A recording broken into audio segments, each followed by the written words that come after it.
क्यों हम लोग महत्वपूर्ण बेसिक शिक्षा विभाग से संबंधित खबरें देखेंगे। तो इससे पहले बता दूं, यदि आपने एफएलएन निष्ठा के प्रशिक्षण पूरे नहीं किए हैं, जो 12 प्रशिक्षण के लिंक जारी हो चुके हैं, और यदि कोई भी प्रशिक्षण आपका छूट गया है किन्हीं कारणों से, उन्हें आप कर सकते हैं। उन सभी के लिंक और प्रश्नोत्तरी के वीडियो इस वीडियो के डिस्क्रिप्शन बॉक्स में लिंक्स मिल जाएंगे, वहाँ से आप देख सकते हैं। साथ ही प्रशिक्षण के लिए जो लिंक्स हैं वो भी आपको मिल जाएगी। तो शुरू करते हैं। और सबसे पहले 14 अप्रैल को बाबा साहेब डॉक्टर बी.आर. अम्बेडकर के जन्मदिवस पर पूरे देश में अवकाश घोषित किया गया है, और इस संबंध में एक लेटर भी जारी किया गया है। तो इस राजपत्र में साफ साफ लिखा हुआ है कि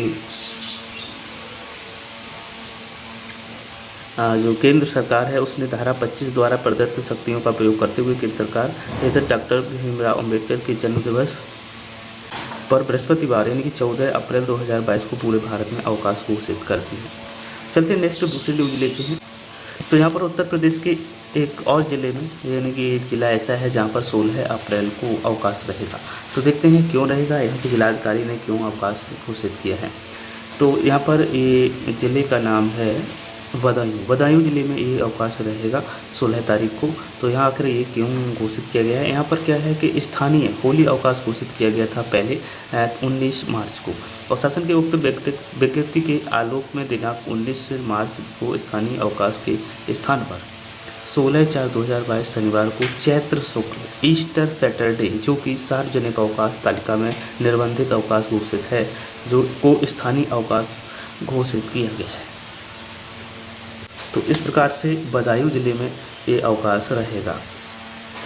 उत्तर प्रदेश के मुख्यमंत्री माननीय योगी आदित्यनाथ जी ने एक और आदेश जारी किया है, और उन्होंने कहा है कि सरकारी दफ्तरों में आधे घंटे से अधिक का भोजनावकाश ना हो। तो यहाँ पर साफ किया गया है कि चाउर दूसरे कार्यकाल की शपथ लेते ही शुरू हो गया है, और विधानसभा चुनाव खत्म होते ही सरकारी कामकाज को भी रफ्तार देने के लिए योगी ने कमर कस ली है। जनता की परेशानी को समझते हुए उन्होंने सबसे पहले उन कर्मचारियों पर नकेल कसी है जो दोपहर में लंच के नाम पर दफ्तर से घंटों गायब रहते हैं। बेसिक शिक्षा विभाग के लिए एक और खबर है कि बेसिक शिक्षकों को एक सप्ताह के अंदर कम से कम 45 घंटा पढ़ाना होगा। सचिव प्रताप सिंह बघेल ने ये आदेश भी जारी किया। सहारनपुर बेसिक शिक्षा परिषद के अधीन विद्यालयों में शैक्षिक सत्र 2022-23 में निःशुल्क और अनिवार्य बाल शिक्षा अधिकार अधिनियम की शर्तों के अनुरूप शिक्षण कार्य होगा, जिसमें कार्य दिवस और शैक्षिक घंटों इत्यादि निर्धारित है।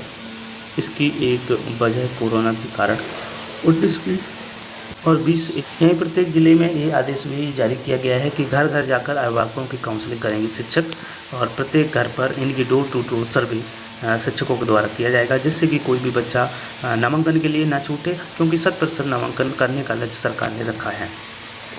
वहीं पर एक बहुत महत्वपूर्ण खबर है। बेसिक शिक्षा अनुभाग 5 के महत्वपूर्ण प्रकरणों की समीक्षा करते हुए प्रमुख सचिव बेसिक शिक्षा उत्तर प्रदेश शासन की अध्यक्षता में उनके कार्यकाल कक्ष में दिनांक 2 मार्च 2022 को अपराह्न 5 बजे संपन्न हुई बैठक का कार्यवृत्त। यहाँ पर 2 मार्च की जगह पर 2 अप्रैल पड़ेगा, क्योंकि ये डेट एडिटिंग मिस्टेक है।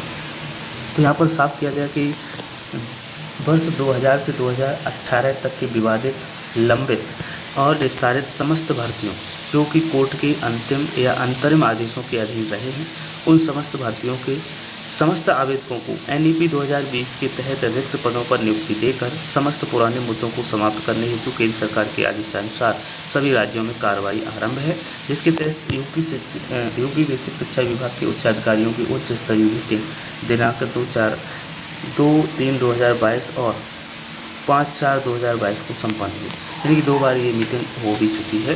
विशिष्ट BTC 2004, 7 और 8, प्रशिक्षुक चयन 2011 में, जिसमें कि 72,825 BEd 2011, BTC भर्ती 12,460, 15,000, 16,000, जूनियर विज्ञान भर्ती 29,834, शिक्षक भर्ती 68,500 और शिक्षक भर्ती 69,000।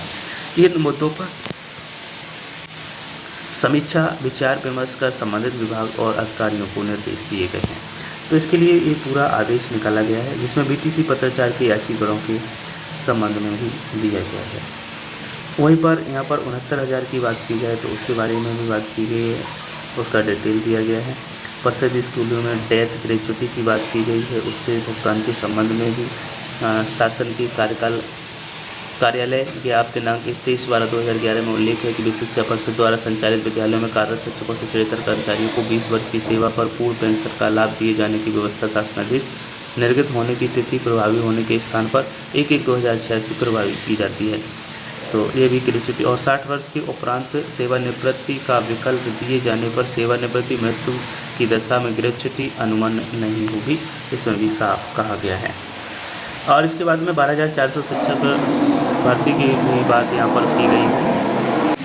तो यहाँ पर 12,460 शिक्षक भर्ती में माननीय उच्च न्यायालय में विशेष अपील भी लगाई गई है, जो कि रामजनक और अन्य योजित हैं, जिसमें अगली सुनवाई की तिथि 5 मार्च 2022 है। प्रकरण में विचार विमर्श के उपरांत यह मत स्थिर किया गया है कि माननीय उच्च न्यायालय को योजित विशेष अपील में अंतिम निर्णय पारित होने तक प्रतीक्षा कर ली जाए।